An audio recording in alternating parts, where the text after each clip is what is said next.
our office sends applications to boards, committees, and commissions to ask, for their recommendations or their approvals and all of that or whatever. But, and it was a pretty good conversation with this board.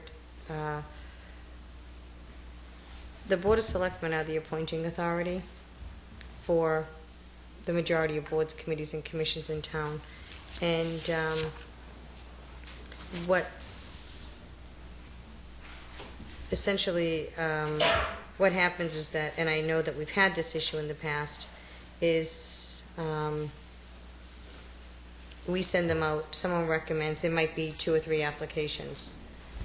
They may recommend one because they know them or something like that, the board. But when you look at the qualifications, one of the other qualifications might jump out as something that we as a board feel that is needed in the town.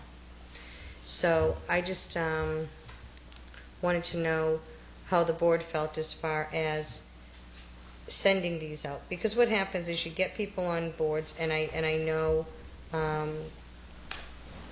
you get people on boards, and essentially, unless there's a major reason or something, they are reappointed without us knowing, and with people deciding on their own boards, oh, we want these people or whatever, without them ever coming to us to really interview them, that it's kind of rubber stamped by the board that they're serving on. This was just brought up, and so I just wanted to know, do we really think that that's the best way to handle it all? That, bless you, that we send these to the boards, committees, and commissions. I mean, if we're the appointing authority, or... Well, when we send the recommendations out to the boards, committees, and commissions, it's with the thought that they're going to come back to us with their recommendation, is it not? I mean, they have no authority to appoint anybody. Right, but if you... They don't have any...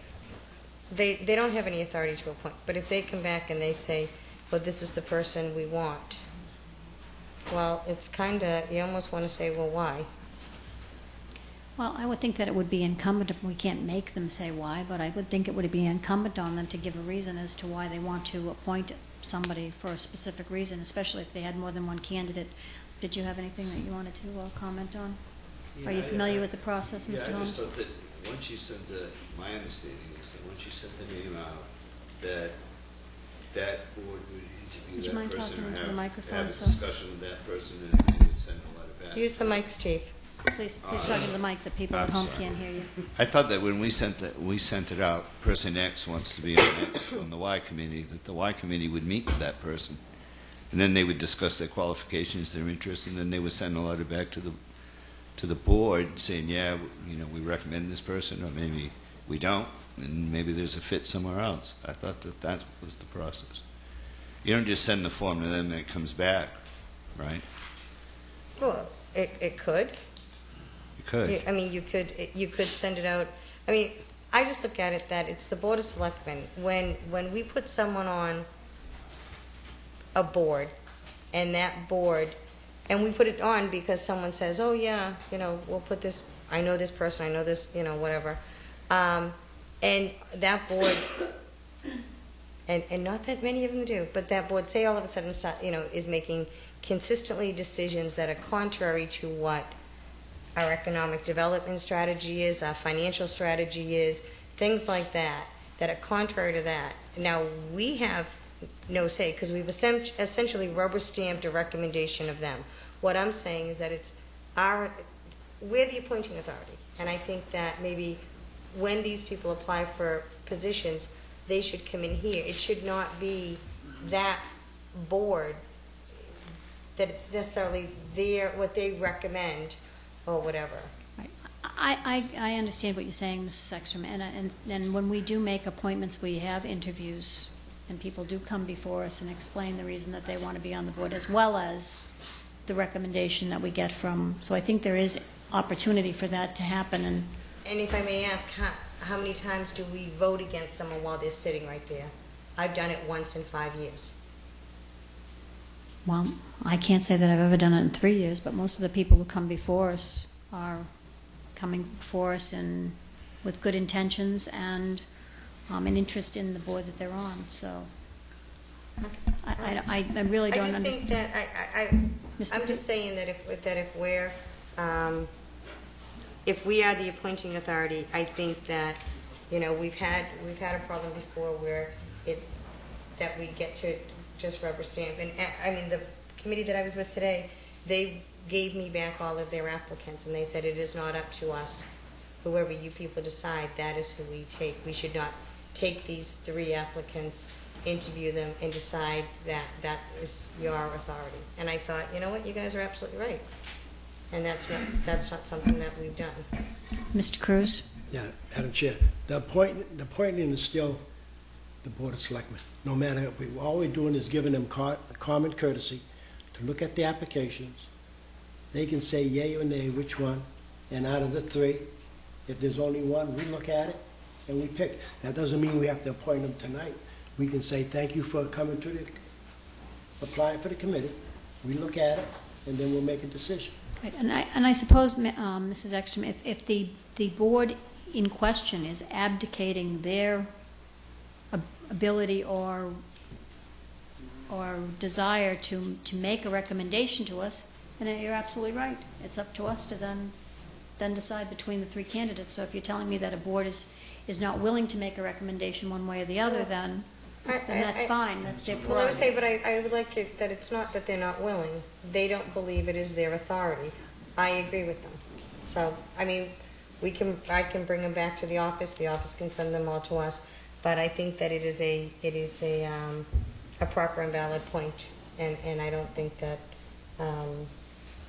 Well, at this point, I think maybe it's something that we could think over. It's been tradition, it's been precedent, and maybe the board is not prepared to change precedent right at this moment, but it's something that we could think about and take under advisement for future discussion. I think it would be common courtesy to the board, showing our respect towards the board that they have authority to decide who's, or not authority to decide, but recommend. And I think it's been going good so far, so. And if the board refuses, then it's all on us. Right. Then they have no kickback. That's all on us anyway, so. Right, it is, but they don't have any kickback. Anything further to be said on the issue? Thank you. Thank you. It's like I said, it's a good point for discussion. I think it's something to consider. Ultimately, the authority for appointments does rest with us for the majority of the appointments. And if a board chooses not to make a recommendation, then it's on us. And even if they do choose to make a recommendation, it's on us. So I tend to agree with Mr. Cruz that we should stick with tradition and allow people to make a recommendation if they so choose. We reserve the right to, as always, disagree with that recommendation. Okay, and I was just going to say, because of all the juggling, I can tell you for one, we lost a board member who had applied the first week of November for a committee, and from it juggling back and no communication and no follow-up, that we didn't get to appoint him until March, when I happened to see the person and said, you should really get on that board. Right, I do think we need a better communication with our office for the applicants that are coming through, and that they shouldn't go directly to the committees from our office, if that's what you're saying. Well, that we should even that we should get them first. I mean, we should see them so that we can keep better track of them, because if it does, as you say, get lost in the well, and I'll tell you is process. that we've also had situations that someone has applied for a board, someone didn't want them on the board, so all of a sudden applications that don't come through our office, all of a sudden they start bubbling up in other offices and get to the boards without them even coming through our office. I can cite Mr. Andrews' examples of that one in after the meeting. So I mean, I'm just saying is that I think that there has to be. We have a procedural issue. I think you're right. Well, a procedural issue, but it's also is that we need to look at these and not just rubber stamp them. I think that's Okay, it. thank you.